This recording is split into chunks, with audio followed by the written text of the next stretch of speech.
través de la señal de Norvisión. Qué gusto que estén con nosotros para acompañarnos en este diálogo con la doctora María del Carmen Maldonado. Ella es jueza de la Corte Constitucional. Conversaremos sobre la sentencia emitida por este organismo en torno a la Ley de Comunicación. Aquí iniciamos. Sean bienvenidos.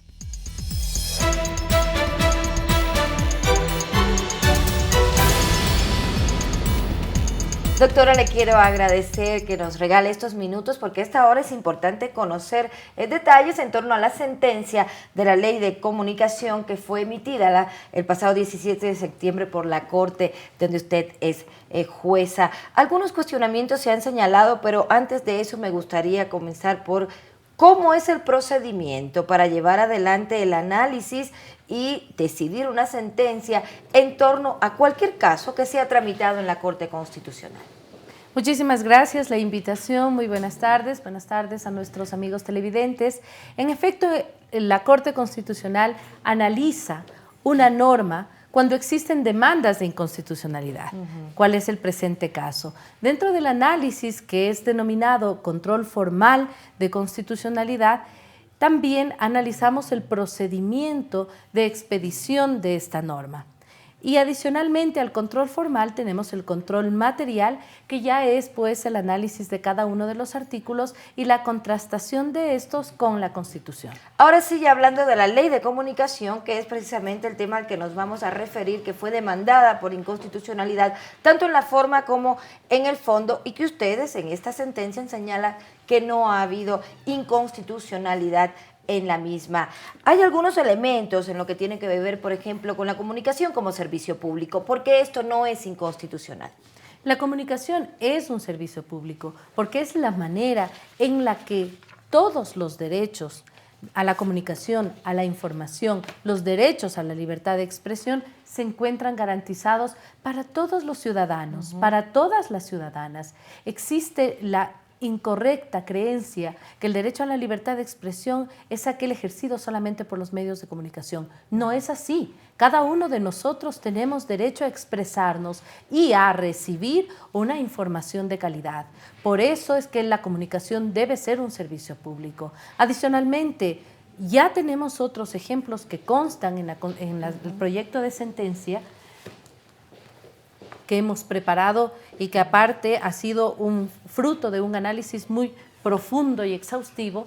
Allí consta también el caso de la Ley 182 de Colombia, donde se establece con claridad a la televisión como un servicio público y se citan también otras sentencias de la Corte Constitucional colombiana en igual sentido. Es decir, ustedes cuando van a tomar una decisión analizan también otras sentencias o comparan con otro tipo de análisis jurídico que se haya hecho en otras cortes. Exactamente, nos sirve como un referente la jurisprudencia de otras cortes, pero nos sirve como base fundamental de nuestro análisis la Constitución de la República y adicionalmente, en este caso, la Convención Americana de Derechos Humanos, integrando lo que se denomina este ius commune latinoamericano. Ustedes comunicaron a las partes, es decir, a quienes habían presentado estas demandas sobre la sentencia y quienes señalan, y lo han dicho a través de los medios de comunicación, que no fueron notificados con la sentencia, sino que se enteraron a través de los medios de comunicación o por un boletín de prensa. Gracias, Ámbar, su pregunta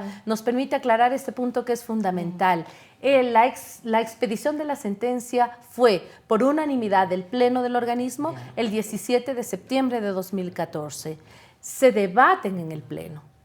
Y este proyecto en particular ha tenido un gran debate, varias sesiones, muchas horas de trabajo. Se recogen las observaciones de cada uno de los jueces que con mucho interés y compromiso han participado en este proyecto y en esta sentencia, y entonces se suscribe por parte del presidente y del secretario.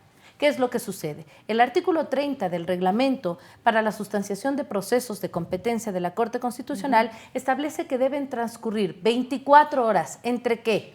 Entre la suscripción de la sentencia por parte del presidente y el secretario y la notificación. Por lo tanto, la sentencia fue suscrita el lunes y hemos notificado antes de las 24 horas. Otra pregunta que me parece importante, doctora, ¿fueron ustedes presionados por el Ejecutivo? Uno de los elementos que se ha dicho en los últimos días, luego de que se emitiera esta sentencia, es que la Corte Constitucional y los jueces que la conforman se sienten presionados por el Ejecutivo o actúan en el sentido que el Ejecutivo desea. La Corte Constitucional es un organismo autónomo e independiente. Presión ninguna. Presión del Ejecutivo muchísimo menos. Yo quiero recordar a la ciudadanía que esta primera Corte Constitucional fue fruto de un proceso largo de méritos y oposición, y que es debido a esos méritos y a esa oposición que nos encontramos ejerciendo esta delicada función. Hace más o menos un año fue que se presentó la primera demanda de inconstitucionalidad con respecto a esta ley y ahora sale la sentencia. Señalan también que se demoraron demasiado. ¿Es muy complicado el proceso para el análisis de la constitucionalidad o no de una ley? Sin duda, el tiempo que se ha tomado es el tiempo necesario. Han sido 3 demandas de inconstitucionalidad. Se han demandado alrededor de 59 artículos por la forma, aunque en la forma se analiza todo el procedimiento, y 28 artículos por el fondo. Pero yo quiero también hacer notar ciertas fechas que me parece importantísimo que conozca la ciudadanía. La primera demanda se presentó por Luis Fernando Torres en junio. Del de 2013, junio de 2013 a la última demanda que fue presentada por Farid Simón en diciembre, han transcurrido 6 meses, entre junio y diciembre. De diciembre de 2013 nosotros abocamos conocimiento en febrero y en marzo tuvimos la audiencia para finalmente el 15 de agosto remitir el proyecto. Sí se contaría el término conforme el reglamento, que es de conocimiento de los accionantes. Entonces, la contabilización del término empieza en febrero.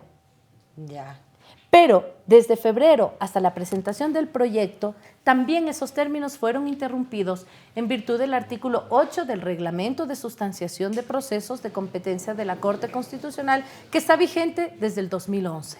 Uno de los elementos que señalaban quienes presentaron estas demandas es que la libertad de expresión está en peligro en el Ecuador por la ley de comunicación. Luego del análisis que ustedes han desarrollado de los diferentes artículos, ¿ustedes sintieron que había alguno que podía poner en peligro la libertad de expresión de los ciudadanos, de la gente en el Ecuador? En efecto, en la contrastación que hace la Corte Constitucional, hemos analizado la integralidad de la norma y hemos determinado que la Ley Orgánica de Comunicación no coarta el derecho a la libertad de expresión, todo lo contrario.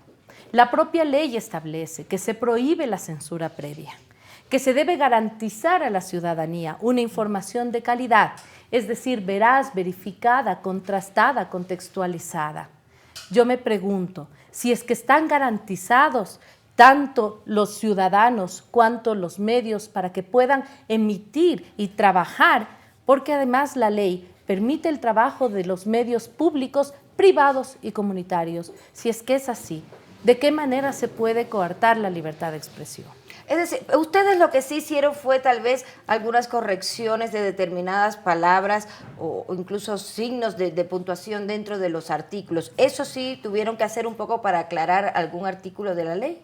Bueno, no signos de puntuación. Realmente lo que se hizo sí fue una armonización del texto legal con la Constitución en determinados artículos. Por ejemplo. Y precisamente acogiendo las propias demandas. Por eso es que llama la atención que ahora se diga con 1 millón de calificativos que el trabajo de la Corte ha sido mínimo, ha sido un maquillaje, ha sido, si es que estamos acogiendo las propias demandas de los accionantes. ¿Ustedes escucharon también lo que decían los accionantes en algún momento de forma oral? ¿Estuvieron ellos allí presentando sus argumentos? Exactamente. Nosotros el 18 de marzo tuvimos una audiencia.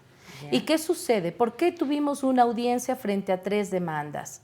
porque el principio de economía procesal, consagrado en la Ley Orgánica de Garantías Jurisdiccionales y Control Constitucional, establece que se evacuarán el mayor número de pretensiones en el menor número de diligencias. Por eso es que esperamos que se acumulen las 3 demandas para convocar a una audiencia y escuchar en igualdad de condiciones a 3 accionantes y a 3 accionados, que en cada una de las demandas son los mismos, que es el presidente de la República, es la Asamblea Nacional y la Procuraduría General del Estado. En esta audiencia, además, por medio de la página web, se convocó a toda la ciudadanía, a todos quienes estaban interesados en formar parte del proceso como terceros con interés. Y en efecto tuvimos 8 amicus curiae, dentro de los cuales estuvieron instituciones del Estado, pero también estuvieron colectivos. Y también estuvieron ciudadanos como el señor Alex Campaña, quien mediante un video indicó a la ciudadanía de qué manera él fue víctima de un linchamiento mediático. Y todos estos elementos, además de la legislación comparada, son tomados en cuenta a la hora de emitir una sentencia, por larga que ésta sea. Estos elementos y adicionalmente unos estudios técnicos especializados que he solicitado como jueza sustanciadora a organismos técnicos de apoyo de la Corte Constitucional creados por ley, ya que en algún momento se dijo que eran organismos inexistentes u organismos que nos están dando haciendo la sentencia. No es así, ciudadanos. Son 2 entidades propias de la Corte Constitucional, organismos técnicos de apoyo reconocidos por ley, que es el CEDIC y la Secretaría Técnica. Todos estos elementos le sirven al juez para formar mejor criterio y mejor resolver. Luego de estos llamados de atención que se han hecho a través de los medios de comunicación en torno a la sentencia y las aclaraciones que usted ha hecho, a esta hora se puede decir que la Corte Constitucional del Ecuador es independiente, que no responde a presiones y que lo que ha hecho con la Ley de Comunicación es cumplir con lo que señala la Constitución de la República, o realmente el hecho de que existan estos cuestionamientos pone en duda la tranquilidad de los ciudadanos en torno a la Corte Constitucional. La Corte Constitucional es un organismo autónomo e independiente y no le debe quedar duda a la ciudadanía. Y en ese caso yo les invito a revisar la sentencia, revisar los argumentos jurídicos y el análisis que se hace, y la sentencia está al alcance de todos los ciudadanos en nuestra página web institucional. Le quiero agradecer muchísimo, doctora, por habernos regalado estos minutos y permitir que la ciudadanía se informe a esto que ha sido en noticia en los últimos días, la sentencia que emitió ya la Corte Constitucional en torno a la Ley de Comunicación. Nuevamente, gracias a la doctora María del Carmen Maldonado, jueza de la Corte Constitucional, que estuvo con nosotros, y gracias a ustedes por habernos atendido. Un abrazo y hasta una próxima oportunidad.